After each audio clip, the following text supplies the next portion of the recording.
Hello guys, very good evening to all of you.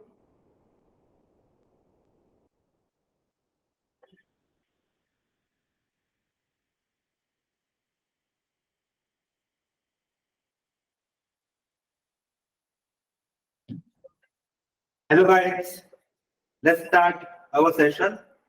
जो अपना current affairs का session है उसे स्टार्ट करते हैं। आज के सेशन में हम मेजोरिटी जो इम्पोर्टेंट करंट अफेयर्स के टॉपिक है जो भी न्यूज में रहे हैं since last so many days, specifically last week में जो भी न्यूज में थे उसके ऊपर हम जो है आज कॉन्सेंट्रेट करने वाले हैं। ठीक है, मैं चाहता हूँ कि whenever we discussing a thing आपके लिए जो भी थोड़ा सा समय एलोकेट किया जाएगा, then you need to mark the answer which you think that will be correct. ठीक है, और जो है आप जब अटेम्प्ट कर रहे हो तो आपको जो फोकस से अटेम्प्ट करना है, कंसंट्रेशन से। ठीक है, लेकिन before we start our journey आपको कुछ इंपॉर्टेंट चीजें जैसे पता होना बहुत ज्यादा जरूरी है जो कि न्यूज में रहती है। ठीक है, like late me start the thing for you. अगर कोई आपको पूछता है कि आप बताओ कि India first water metro, India first water metro का यहाँ पे मीनिंग क्या है आपका? ऑन वाटर किस राज्य में ये स्टार्ट हुई थी या फिर किस राज्य में स्टार्ट हुई? What should be your correct answer? Your option is Maharashtra, Kerala, Tamil Nadu, Andhra Pradesh. What should be your correct answer? कहाँ पे स्टार्ट हुआ था first metro? Is there any awareness? आपको पता है कि कब हुआ था, कहाँ पे हुआ था? Remember, what's your correct answer? Correct answer is Kerala. कहाँ पे हुआ था ये? आपका स्पेसिफिकली स्टार्टिंग जो अगर आप फेज देखोगे स्टार्टिंग में कहाँ पे हुआ था ये फेज आपका? केरला में जो है आपका स्पेसिफिकली स्टार्ट हुआ था। ठीक है ना, नेक्स्ट थिंग फॉर यू। लेकिन अगर अंडर वाटर पूछेंगे तो India first under water metro, if they ask you what about under water metro, वो कहाँ पे स्टार्ट हुआ था पहला अंडर वाटर मेट्रो, मतलब पानी के अंदर ही वाटर मेट्रो? कहाँ पे इनिशिएटिव है अंडर वाटर मेट्रो का? एनीबॉडी? क्या आप अवेयर हो इसके बारे में? तो remember what is the correct answer? West Bengal. West Bengal state में स्पेसिफिकली आपके लिए वो इनिशिएटिव लिया गया था। ठीक है, तो किसी को भी ये कंफ्यूजन नहीं होना चाहिए। अगर वाटर मेट्रो पूछते हैं तो that is Karnataka, and under water metro पूछते हैं तो दैट इज वेस्ट बंगाल। ठीक है, यस, आई होप आप इसके बारे में अवेयर रह जाओगे। Okay, now let me start the first question for you. पहले थोड़ा सा पेशेंट थिंक करो and then mark the correct answer.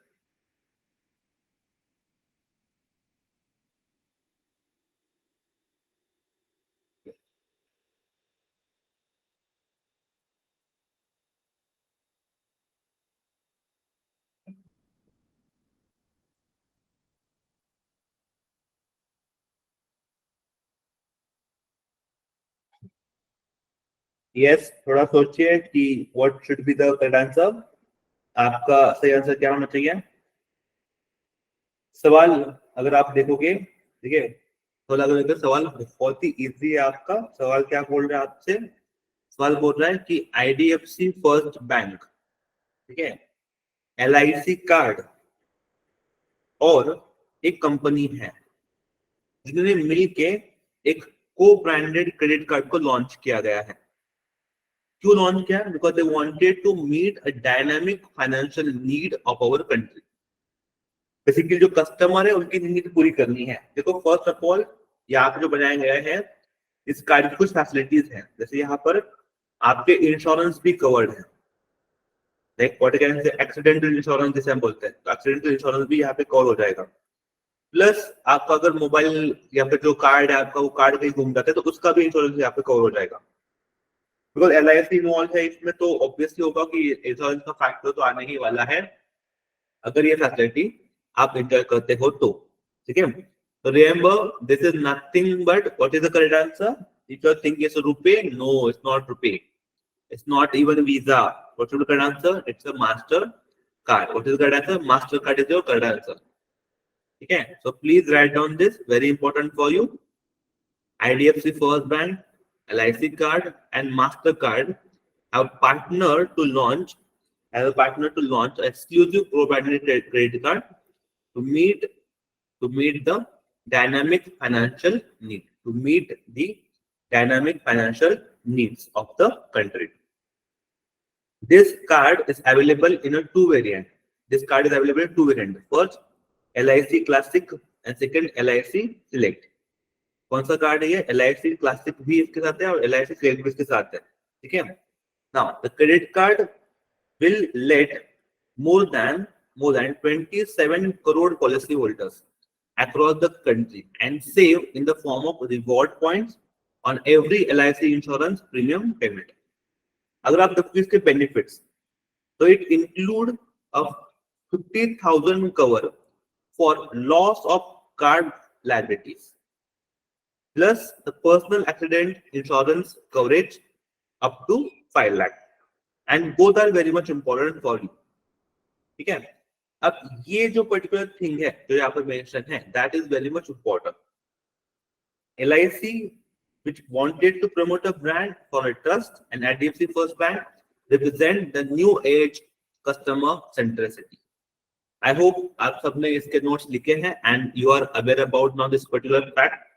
तो अगर सवाल आता है एग्जाम में तो आप इसको मैनेज कर लोगे. Now let me shift to the next question.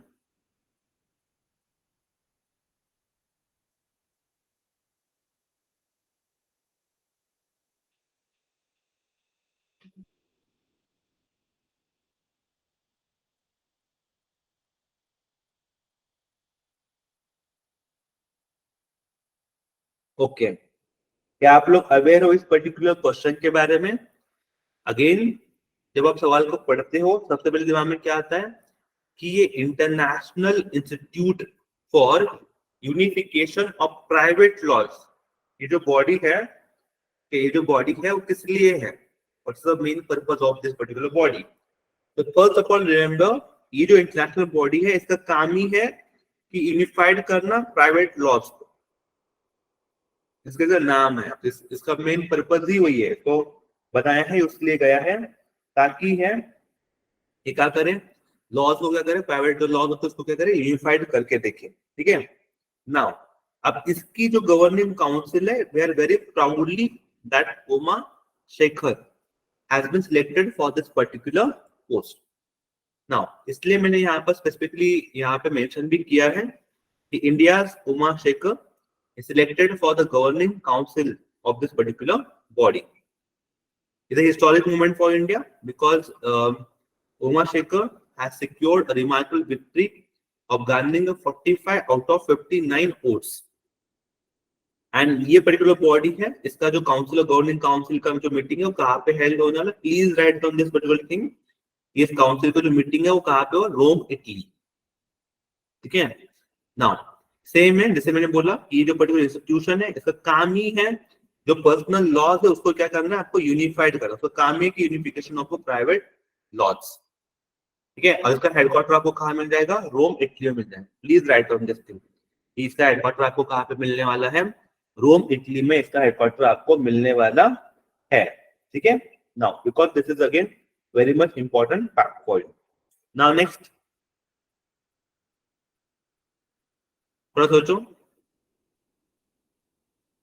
अभी ये हालांकि न्यूज में था, बहुत ज्यादा लोगों ने बहुत डिस्कशन भी किया था इस पर्टिकुलर फैक्ट के ऊपर. सवाल क्या है देखो, आराम से पढ़ लो.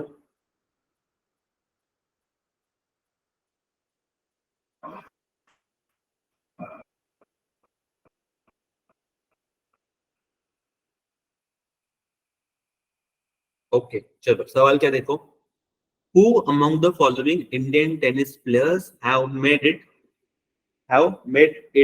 in the International Tennis Hall of Fame? Made it into the International Tennis Hall of Fame. तो रिमेंबर, अगर आप अच्छे से स्टडी करोगे इस पर्टिकुलर थिंग को, तो इफ यू लुक एट कि you have the what should be correct answer, remember your correct answer is Leander Paes and Vijay Amritraj. मैंने इनका रिकॉर्ड भी यहाँ पे मेंशन करके रखा है कि जो ओलंपिक मेडलिस्ट है and multiple winner of a grand slam champion है Leander Paes, along with a 2 times David Cup finalist Vijay Amritraj, had made into the International Tennis Hall of Fame. Please write down this. Okay, Leander Pace is the Olympic medalist. Leander make it a player category. Vijay is in a contradictory category for his multiple fated roles in the game. There are first two Indians, they are the first two Indians to be inducted into the Hall of Fame, which is very much important.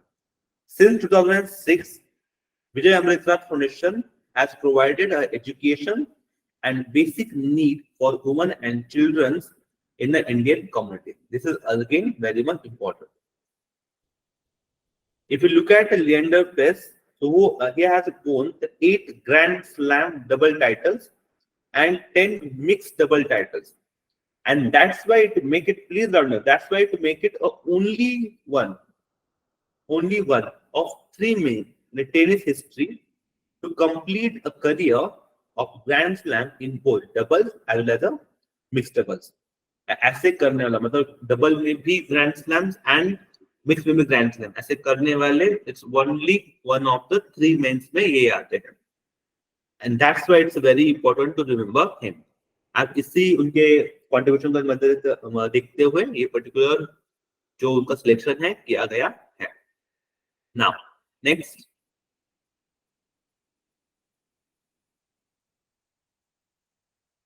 थोड़ा सोचो.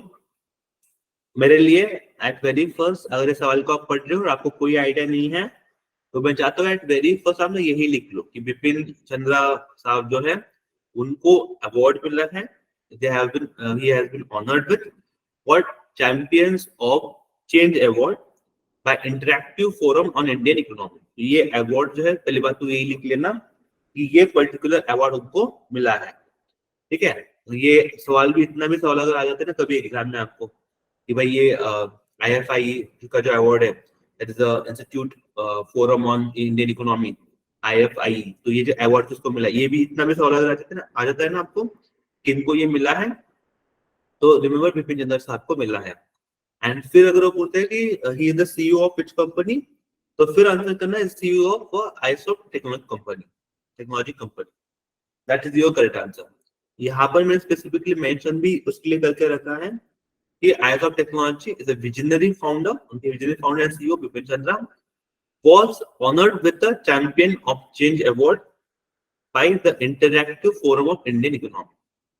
ठीक है, तो ये याद रख लेना champion of change award है. ये याद करो चैंपियन ऑफ चेंज अवार्ड किसके द्वारा दिया जाता है.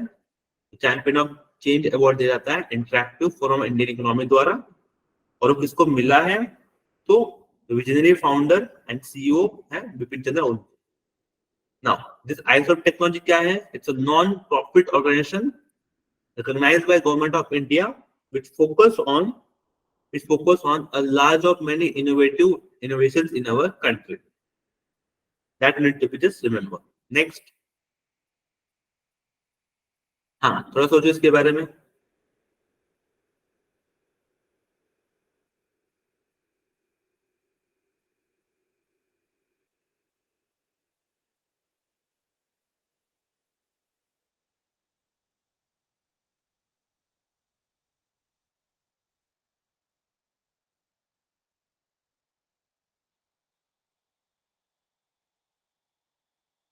ओके, अगर आप सवाल को अच्छे से पढ़ोगे पहले सवाल को समझ लेना बहुत ज्यादा इंपॉर्टेंट होता है. देखो यहाँ पे क्या लिखा है. यहाँ पर पहली बात तो लिखा है कि climate assessment for financial institution awards. ये पहला याद करो ये क्या है. Climate assessment for financial institution award. तो ये जो पर्टिकुलर अवार्ड है राइट वेरी फर्स्ट ये अवार्ड किसके द्वारा दिया जाता है. ये अगर सवाल होगा कि ये अवार्ड किसके द्वारा दिया जाता है what should be correct answer.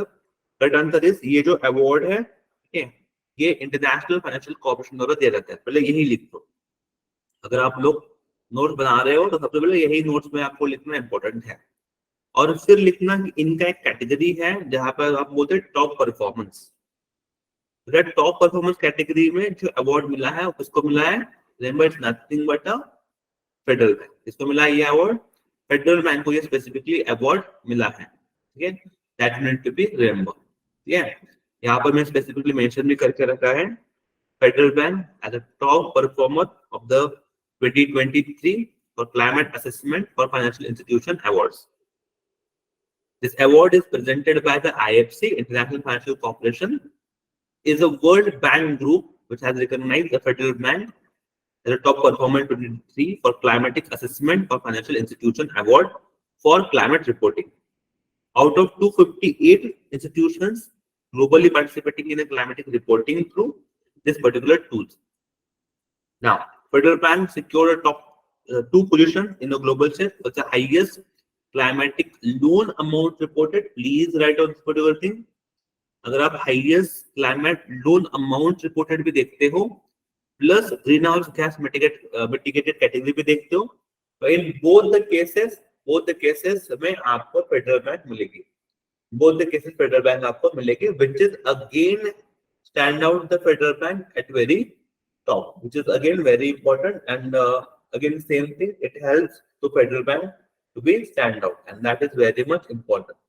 और इस चीज को जो आपको हाईलाइटेड करके मार्क डाउन करके लिखना है, because climatic assessment is one of the very important thing. Now next,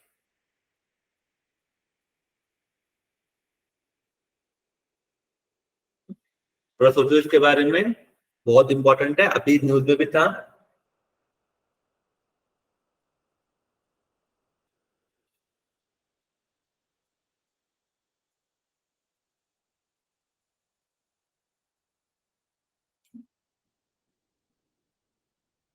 किसको मिल सकता है ये तो सोच सकते हो.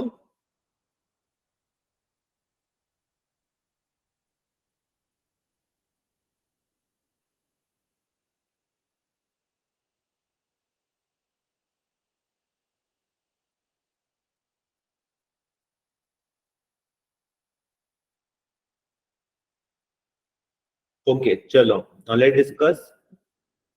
पहली बात तो यही है कि अगर आप लोग नोट्स बना रहे हो, सबसे पहले आपको क्या करना पड़ेगा, कौन सा अवार्ड है उसका नाम लिखो. पहला तो है तेलंगाना बिजनेस अवार्ड, ठीक है. ये अवार्ड किसका है, Telangana business award.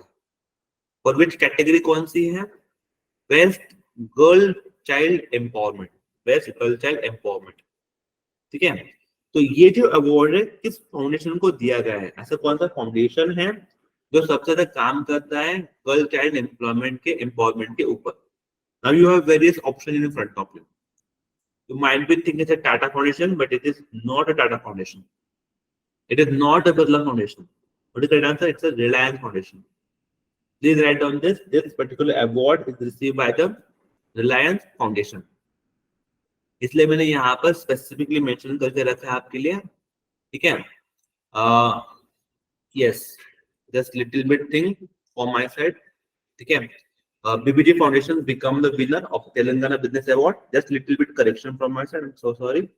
It's not a Reliance Foundation. It's a BBG Foundation who has received this particular award. ठीक है. This sorry from my side. ठीक है.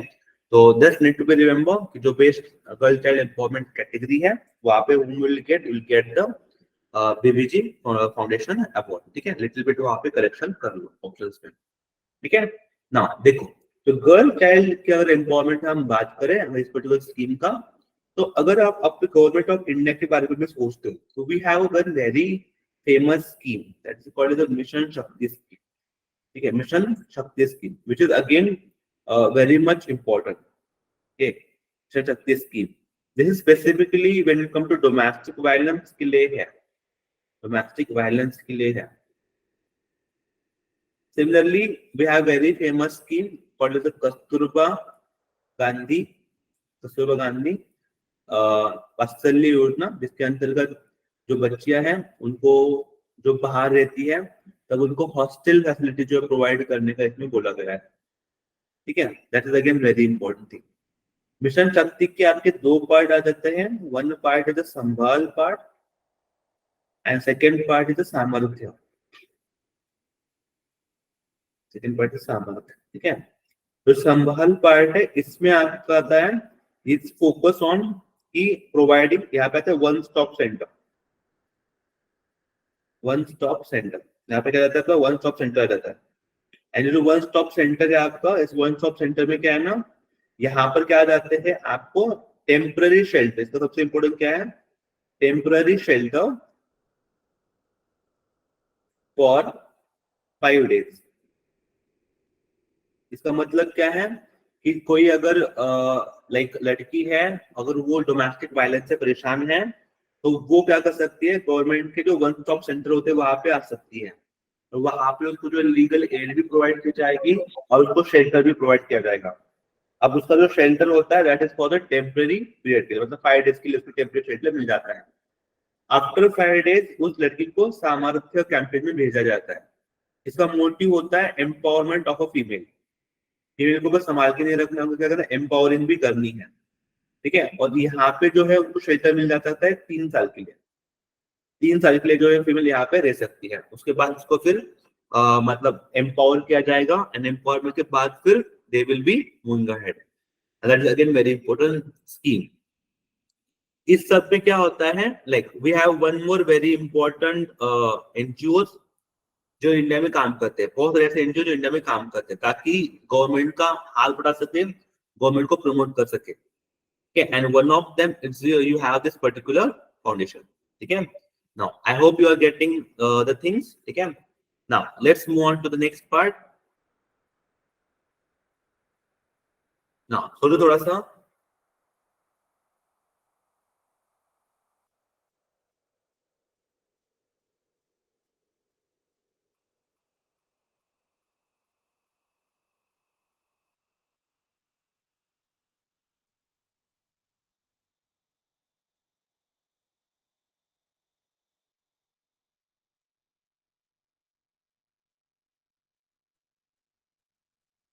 चलो आई होप कि आप लोगों ने थोड़ा सा सोचा है इसके बारे में। ठीक है, अगेन यहाँ पर अगर आप देखोगे सवाल को अच्छे से पढ़ोगे ना, तो यहाँ पर अगर आप देखोगे वहां पर सवाल क्या पूछ रहा है, close the gender gap, close the gender gap initiative to lead a shift in a gender equality and promote an inclusive workplace policy। ऐसे ना बहुत बार होता है, हमने इससे पहले भी देखते हो, हमें करंट अफेयर में पढ़ा है कि जो फीमेल क्रिकेटर्स होती हैं उनको पेमेंट कम मिलता था as compare to male cricketer, male cricket player. लेकिन अभी जो है पर्टिकुलर रोल को चेंज किया गया है। स्पेसिफिकली ऐसे न्यूजीलैंड से स्टार्ट हुआ था। न्यूजीलैंड इज द कंट्री जिन्होंने पहली बार बोला था कि there will be the equal pay for the equal sports play by the females as well as the males। वो सबसे बड़ा इनिशिएटिव लिया गया था। उसके बाद फिर बीसीसीआई ने भी सेम पॉलिसी एप्लीकेबल कर दी कि अगर गर्ल्स भी खेल, मतलब फीमेल क्रिकेटर्स भी है, मेल क्रिकेटर भी है, तो उनको सेम जो है पेमेंट मिलेगा, सैलरीज मिलेगा for their play. And that's why even that policy has also been a change. ठीक है, नाउ अब ये जो सारी चीजें होती है, ठीक है, तो वहां पे हम क्या प्रमोट करना चाहते हैं, वहां पे हम इक्वलिटी को ही क्या करना चाहते हैं, प्रमोट करना चाहते हैं। जैसे अभी हमारे यहाँ पे बहुत बड़ा डिस्कशन चल रहा है, जो मैरिज एज है कि बॉयज एंड गर्ल की, मैरिज एज को भी हम बोल रहे हैं। जैसे बॉयज का मैरिज एज क्या लिखा है हमारे यहाँ पे 21 है, और गर्ल का जो मैरिज एज है वो कितना आपका 18 है। ठीक है, तो व्हाट इज सेइंग कि ये ऐसे कहा है, ये किया नहीं है अभी तक, लेकिन बोल लो let's girl age should be 21 instead of 18। Why girl should smaller than boy, that both should be have equal age, ऐसा बोला जा रहा है। ठीक है, अभी डिस्कशन में है। आपका ओपिनियन क्या है इसके ऊपर, आप मुझे स्पेसिफिकली कमेंट करके बोल सकते हो कि भाई किस तरीके से एज यहाँ पे होनी चाहिए। ठीक है, because we need to promote gender equality. Okay, even at a workplace when it comes to salaries, when it comes to job structure, तो जैसे अगर आप देखोगे तो बहुत बार ऐसा होता है ना वर्क प्लेस के ऊपर कि जो इसके बोलते हैं पिंक जॉब, पिंक एम्प्लॉयमेंट से बोलते हैं, पिंक एम्प्लॉयमेंट बोलते हैं इसको, एक चीज है पिंक एम्प्लॉयमेंट करके। उसमें क्या होता है ना, कुछ कॉलर जॉब होती है, फॉर एग्जाम्पल रिसेप्शनिस्ट। तो why I don't know, but receptionist में हमेशा फीमेल ही क्यों होती है, why there is no any male जो रिसेप्शनिस्ट का काम कर सकता है, ये हमेशा क्यों फीमेल से क्यों होती है। Then you take example of the nurse, तो बहुत बार नर्स से ज्यादा होती है। I am not saying male नहीं होते एज अ बॉय, लेकिन नर्स ज्यादा होती है। तो ये पर्टिकुलर उनकी देता है, ये ग्रुप में उनका है। लाइक इस टाइप का, like this is your ping employment जहां पर केवल फीमेल्स को ही रिक्रूट किया जाता है और मेल को रिक्रूट नहीं किया जाता है। ऐसे चीजों को बदलना है इकोनॉमी में, इसको बदलना है। इसको बदलेंगे तभी जो हम क्या करते हैं, जेंडर गैप को फिल कर पाएंगे specifically at a work place. Work place policy. तो इसको लॉन्च करने के लिए, मिटाने के लिए, ग्रोथ जेंडर गैप को मिटाने के लिए इनिशिएटिव किसके द्वारा लीड किया गया है? Remember this is very famous foundation, that is Udayati foundation. इसको लॉन्च किया गया उदयती फाउंडेशन द्वारा ये पर्टिकुलर क्या लॉन्च किया गया है। ठीक है, they have this particular campaign जहां पर क्या कर रहे हैं हम, जेंडर इक्वलिटी को प्रमोट कर रहे हैं, inclusive at the work place level. Objective the same way, like we need to transformative the changes in the gender representation and policies within a formal sector. Okay. Now that you need to be remember again. यहाँ पर specifically mention भी किया है. When it comes to women leadership on the board, there is a much ground to cover.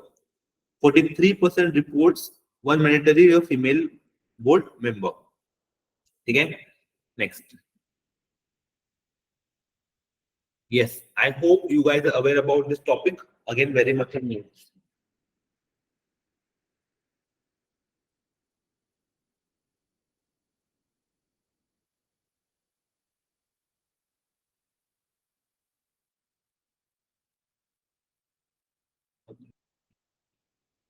I hope कि आप लोग ये news में हो, because again same thing, it is very important.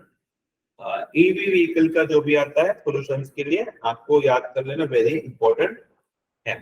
तो क्या बोला है, Tata Power EV charging solution limited has signed an MOU with which company to install 500 electrical vehicle charging points across the country. क्या आपको लगता है, चलो ये तो एमओयू है, ये तो हम मान लेंगे, तो करेंगे, लेकिन do you think 500 EV charging station sufficient, 500 EV charging sufficient है इंडिया के लिए?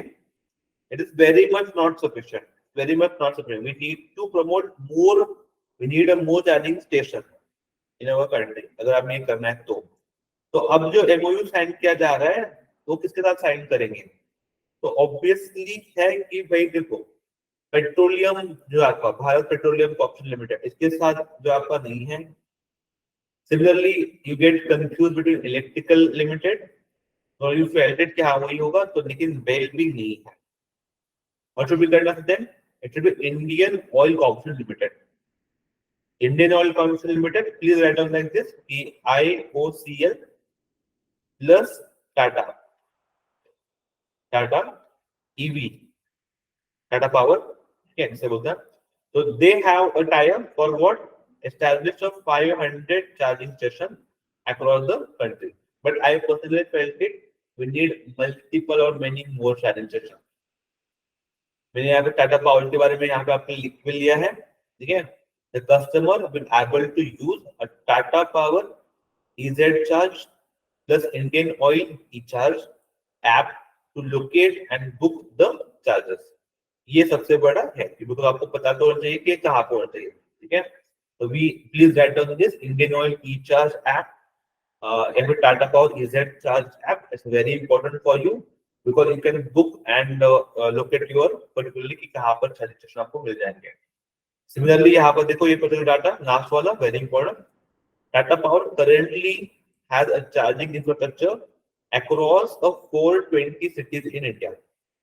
अब तक कितने सिटीज में है उनका? 420 सिटीज में है, which include a 62,000 home chargers and 4,900 public and semi-public charging points and 430 bus charging stations. So that's why Tata Power एक बहुत बड़ा नाम है when it comes to EVs and all others vehicles. I hope आप लोग notes बना रहे हो, very important. Next. Yes, थोड़ा सोचो।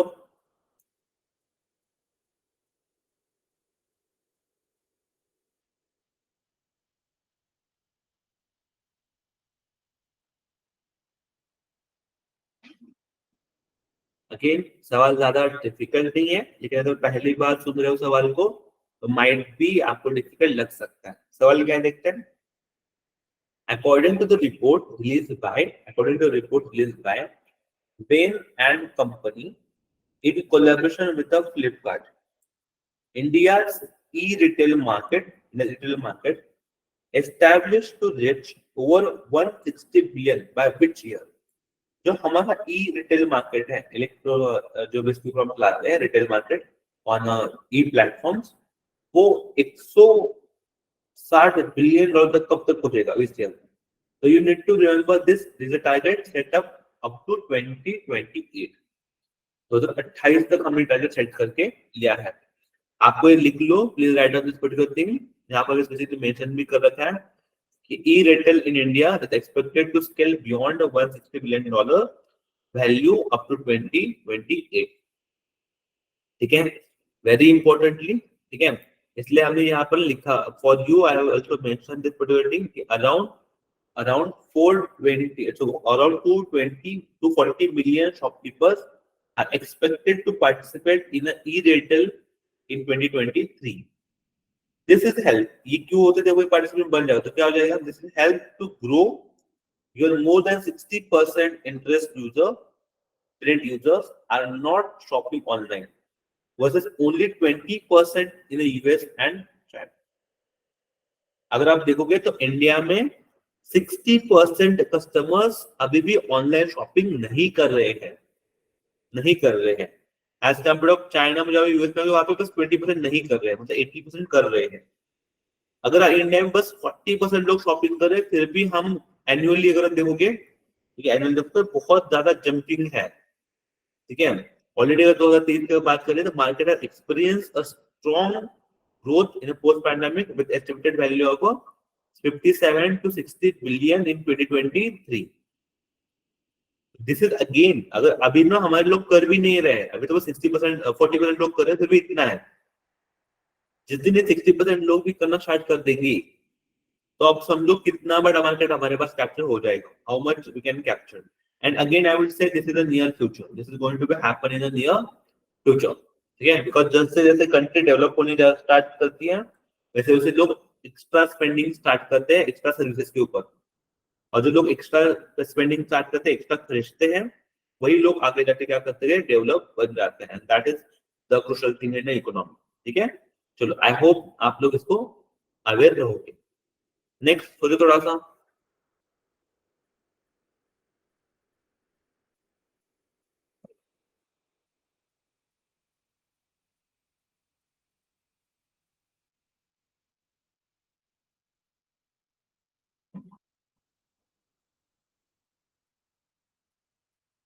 देखो सवाल क्या है, सबसे पहले सवाल देखो क्या है। एक एग्रीमेंट साइन हुआ है किसके लिए, लॉजिस्टिक पार्क के लिए, multi modal logistic park in Nagpur at a cost of 673 crore. ठीक है, तो आपको पूछा गया है किसके द्वारा ये एग्रीमेंट साइन है, which has sign an agreement. तो रिमेंबर दिस इज साइन, कौन साइन करेगा, बीआरओ नहीं करेगा, बिकॉज़ बॉर्डर ऑर्गेनाइजेशन है ये, इसको तो पहले हटा दोगे। तो करना answer national highway authority of India NHAI. यहाँ पर मैंने मेंशन किया है state own NHAI has signed agreement in Nagpur which has a cost of 673 crore. Please write down this thing. Very important thing. This is the first project is supposed to be a first multimodal logistic park in Maharashtra under PM Gati Shakti National Master Plan. Please write down this. Very important. This is the first multimodal logistic park in Maharashtra under the PM Gati Shakti National Master Plan. पहला ही plan है and that make it very much important.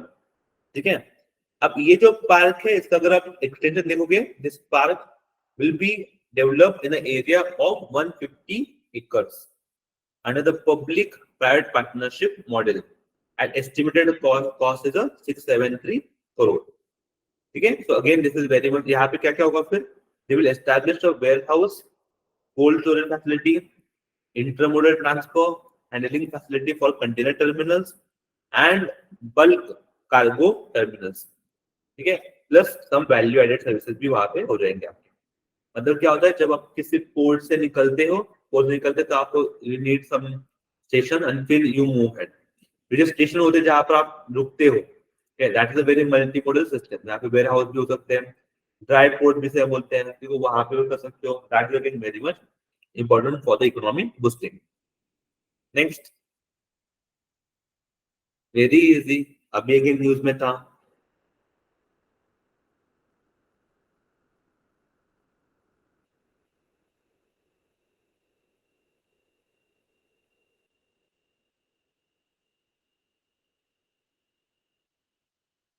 आप random भी guess कर सकते हो, अगर आप सवाल को अच्छे से पढ़ोगे तो आप रैंडम भी गेस कर सकते हो। ठीक है, सवाल क्या लिखा है देखो, India is aiming to get 50,000 electrical bus, 50,000 electrical बस ऑन इज स्टिक बाय 2027। 2027 तक हमारे पास कितने इलेक्ट्रिकल बस आना चाहिए? 50,000, with the help from a joint finance mechanism with which country? Obvious है answer should not be China, ये तो सबको पता होगा कि चाइना तो आंसर नहीं होने वाला है, जो भी होगा इन तीनों में से ही होगा, बिकॉज चाइना फंड तो कर सकता है लेकिन हम उसे फंडिंग लेंगे नहीं, बिकॉज वी नो दैट क्योंकि फंड जो होते हैं सिर्फ come of some any other amount. Now अब ना देखो, what we are planning to have a 15,000 electrical bus on stick by 2027. So remember, for this particular purpose, who is helping us? The helper is the US. कहाँ से finance उठा रहे हैं हम? ये यूएस से जो है हम ये फाइनेंस उठा रहे हैं। That you need to be remember. कहाँ से फाइनेंस उठा रहे हैं हम? ये यूएस से जो है इसका फाइनेंस हम उठा रहे हैं, यूएस इज हेल्पिंग। इसलिए मैंने यहाँ पर स्पेसिफिकली मेंशन करके रखा है कि इंडिया का जो टारगेट है उस टारगेट को हेल्प करने के लिए फाइनेंस मैकेनिज्म, फाइनेंस मैकेनिज्म किसके साथ है? हमारा यूएस के साथ है। Remember this particular term, India currently has only, हमारे पास अभी कितने हैं? ओनली 12,000 ई बस इन ऑपरेशन। अगर आप ऑपरेशन ई बस की बात करें तो हमारे पास कितना है? बस 12,000 ई बस हमारे पास अभी ऑपरेशन में है। और हमें कितने चाहिए?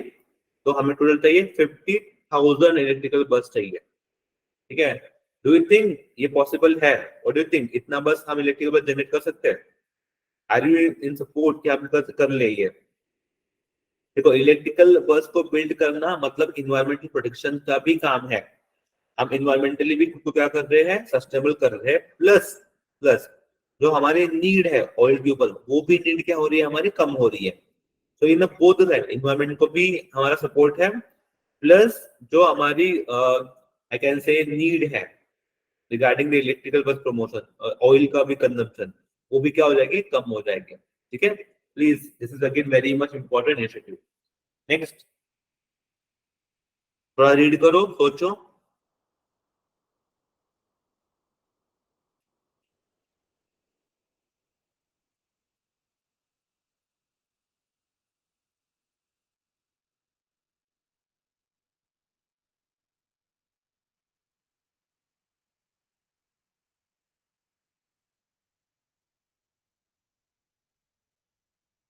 क्या लगता है आपको? What should be the correct answer?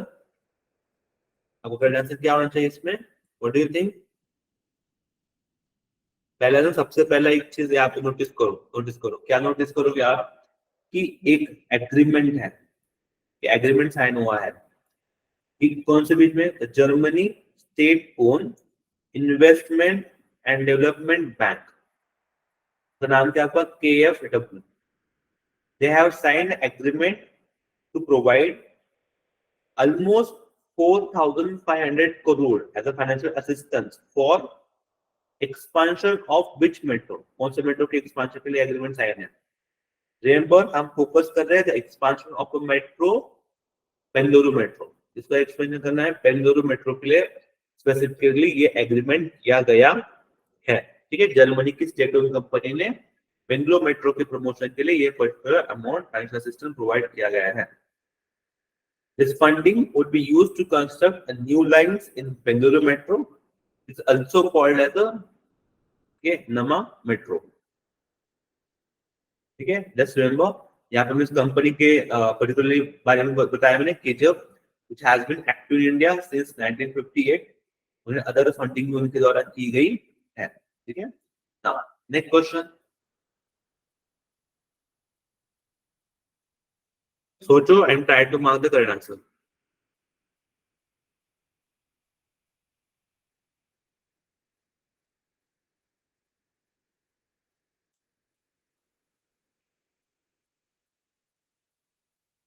Yes, I hope आप अवेयर होंगे। सवाल क्या है देखो, who has been appointed as a part-time member, for pension fund regulatory development authority board. यहाँ पे पार्ट टाइम मेंबरशिप के लिए किसको अपॉइंट किया गया है? What is the correct answer? Correct answer is the ठीक है, परम सेल, ठीक है, that is your correct answer. यहाँ पे मैं स्पेसिफिकली अपॉइंटमेंट है तो इसके लिए मैंने यहाँ पे स्पेसिफिकली लिख के भी दिया है आपको, ठीक है, करेक्ट आंसर परम सेल। Now next, again one of the very important appointment, उसका नाम को बताना चाहिए।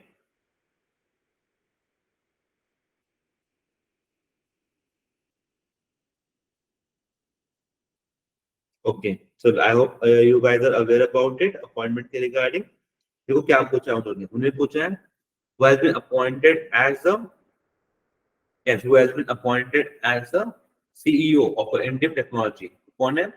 संग्राम सिंह। और correct answer, your correct answer is Sangram Singh is your correct answer, ठीक है। यहाँ पर मैंने स्पेसिफिकली उनके बारे में लिखा है, you have to be write down this particular facts as well, कि इंडियन टेक्नोलॉजी है ये फोकस इसके ऊपर करते हैं, focus on lending to MSME sector. It hired Axis bank executive Sangram Singh as a chief executive officer. About अगर Indian technology में देखोगे, इट वाज फाउंडेड इन 2015, ठीक है, plus at present they have over 80% of its overall revenue comes from the term loan product, with another 15% from the credit lines. Its platform has an active loan book of rupees 2000 crore, with almost half of it being funded from its house, that is non-finance companies, ठीक है ना। इसको आप याद रख लो, very important company है, ठीक है, टेक्नोलॉजी। अगर एमएसएमई को, let me ask you simple question, MSME को फंड करने के लिए इंडियन गवर्नमेंट की कौन सी पॉलिसी है? इंडियन गवर्नमेंट की कौन सी पॉलिसी है जिसके अंतर्गत आप लोग एमएसएमई को भी फंड कर सकते हो? This is helpful for you to fund और to lend the MSME sector. कौन सी वो स्कीम है? एट वेरी फर्स्ट अगर आप श्योर हो तो व्हाट करेक्ट आंसर आपका? मुद्रा scheme is again very famous. मुद्रा स्कीम का मिनिमम लोन अमाउंट कितना है? लोग अवेयर है कि भाई मुद्रा का जो मिनिमम लोन अमाउंट है वो उतना ही है। Yes, what do you think minimum loan amount in Mudra? Are you aware? It's a 50K. And what is the maximum loan amount which is there in for a Mudra? अगर आप maximum amount देखोगे तो maximum amount कितना मिलेगा आपको? That should be up to 10 lakh. इधर 3 categories है उसका। कैटेगरी कौन सा है आपका?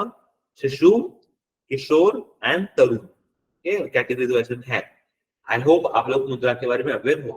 Next, again one of the very से अपॉइंटमेंट के रिगार्डिंग है, सीईओ एंड एमडी ऑफ सेलेनिस्ट इंडिया, कौन है? Again very important, remember write down this, Aditya Jairaj. Correct answer Aditya Jairaj is the correct answer, ठीक है ना। उनके बारे में मेंशन भी किया है कि Aditya Jayaraj has been appointed as CEO MD of, ठीक है, सेलेनिस्ट India with effect from January 1st, 2024. Since he was appointed as a CEO and MD in 2021, Roland has successfully led the Talent India expansion. Now, just remember this particular important line. Next, सोचो थोड़ा सा।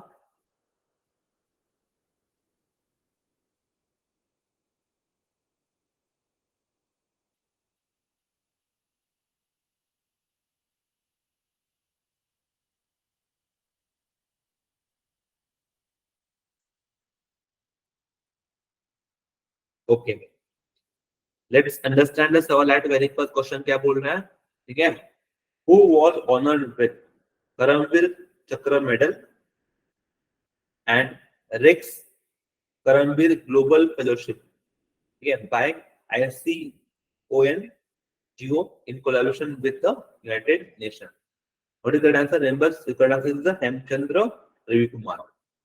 इस particular जो personality है, ये तो contributed to work of research and development in the physical and bioscience plus microbiological studies. That's why this is very much important. Okay. Now, if you look at the Rex Karmavir Chakra medals, okay, considered as one of the most prestigious civilian honor. is reserved for the individual who has exhibited outstanding contribution globally towards the well-being of the humanity. And again, when you're studying the microbiological study, bioscience, you are contributing to the entire world, entire humanity. And that's why this is very much important. Now, next. Yes, very important. Very important. When do we observe International Migration Day? हम international migration day को कब मनाते हैं? Migrants जो होते हैं specifically, migrants are again the same thing. Migrants are क्या बोल सकते हैं हम, वेरी कैसे वल्नरेबल सेक्टर होते हैं माइग्रेंट्स. ठीक है, अगर आप लेटेस्ट भी देखोगे तो there is one more news कि बांग्लादेश में जहाँ पर रोहिंग्या रहते हैं स्पेसिफिकली, तो वहां पे जो है बर्निंग का इशू सामने आ रहा है कि उस पर्टिकुलर एरिया में जहाँ पर वो रहते हैं वहां पर बर्निंग हो रही है.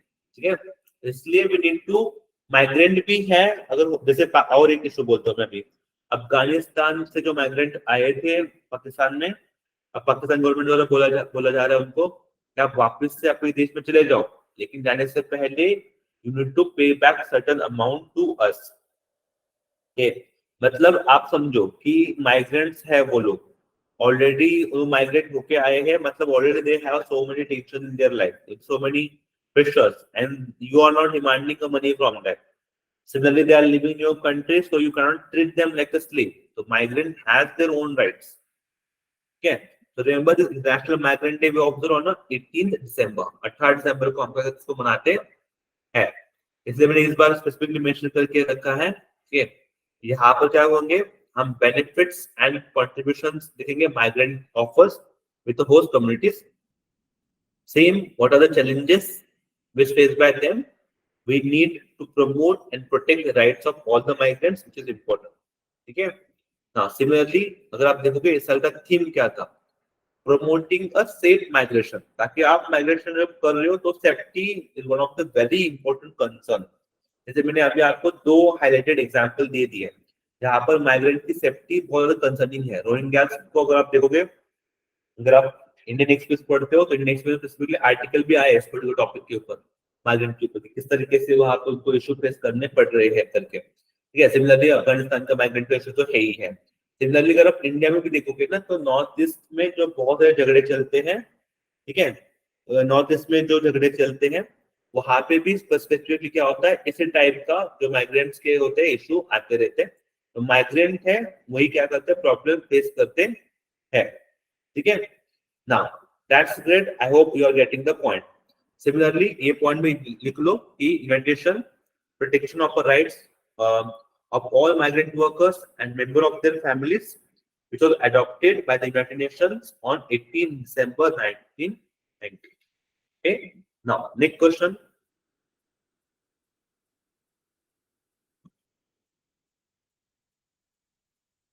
Which among this official language day is observed by the United Nations on 18 December?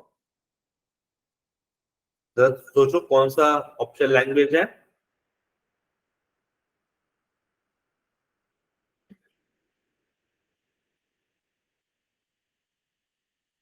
पहली बात तो वेरी फर्स्ट, बहुत ऐसे लोग कम लोग होंगे जिनको पता होगा. ठीक है, यूनाइटेड नेशंस के ऑफिशियल लैंग्वेज कौन कौन से होते हैं, ऐसा अगर सवाल आपको आता है, ठीक है, then you need to be remember जो रशियन है, चाइनीज है, अरेबिक है, इंग्लिश है, they are all considered to be as the official language of a United Nations.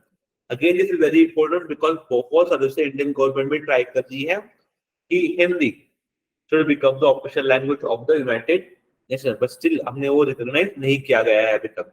Remember 18 दिसंबर को हम ऑफिशियल लैंग्वेज डे मनाते हैं और अरेबिक लैंग्वेज के, फॉर द अरेबिक लैंग्वेज. इसलिए मैंने मेंशन किया है कि United nation Arabic language day is observed annually on 18th December.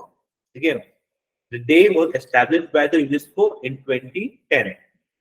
Why? Because we need to promote equal use of all 6 official languages throughout the organization. ठीक है, this is again very much important. And नए language भी इसमें add होने की बहुत ज्यादा जरूरत है, मुझे स्पेसिफिक लगता है. वो ये नहीं कि आप इंग्लिश को प्रमोट कर रहे हो. ठीक है, बस इंग्लिश को प्रमोट करना is not the solution for you. You need to address the other language as well. Next, minorities rights day कब ऑब्जर्व किया जाता है? What do you think, minority rights day कब ऑब्जर्व किया जाता है? सेम थिंग, अगर आप देखोगे माइनॉरिटी राइट डे तो वो भी आपको ऑब्जर्व किया जाता है 18 दिसंबर को ही, ठीक है। इसलिए मैंने स्पेसिफिकली यहाँ पे मेंशन भी आपके लिए करके रखा है कि minority right day is observe in India every year on 18 December since 1992. Why? Because we specifically have to mention why ऐसे क्यों होता है? Because it helps to protect the existence of national or ethnic, cultural, religious, and linguistic identity of minority within their respective territory. मैं इससे पहले भी आपको एक चीज बोली है, Indian government has passed one particular law that is the CAA, Citizenship Amendment Act. इसके अंतर्गत क्या प्रावधान है कि जो भी इंडिया की नेबरहुड कंट्रीज है, वहां पे जो कम्युनिटी माइनॉरिटी कम्युनिटी है, ठीक है, वहां से उस माइनॉरिटी देश से, मतलब उस पर्टिकुलर देश से इंडिया में अगर कोई माइग्रेट किया है माइनॉरिटी कम्युनिटी से, because they are facing some religious tension in their own home, वहां पे तो जिस कंट्री से वो बिलोंग करते हैं वहां पे कोई उनको थ्रेट है या फिर वहां पे कोई प्रॉब्लम्स है, अगर वो और वहां पे माइनॉरिटीज में रहते हैं, तो ऐसे लोग सीधा कहाँ पे रखते इंडिया में आ सकते हैं, ठीक है। तो जो इंडिया की नेबरहुड है वहां से we have launch this particular act as well, ठीक है। यहाँ पर स्पेसिफिक कम्युनिटीज के भी नाम मेंशन किए गए हैं, ठीक है। नाउ नेक्स्ट, सोचो इसके बारे में।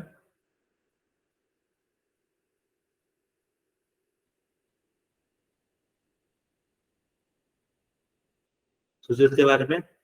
RBI has extended a facility of processing a e-mandate for recurring a transaction to cover UPI.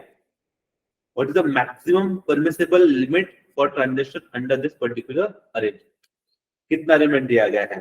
If you guys are aware, this is the permissible transaction limit which is set by the RBI for this particular UPI transaction. It's a 2000 rupees. कितना limit set किया गया है इसका? 2000 rupees जो इसका maximum permissible limit जो है वो सेट किया गया है, ठीक है। And that's why it is very much important for you to be remember, okay. Now that's great, I think. Thank you so much for guys to being with me, ठीक है। Enjoy your day, thank you so much.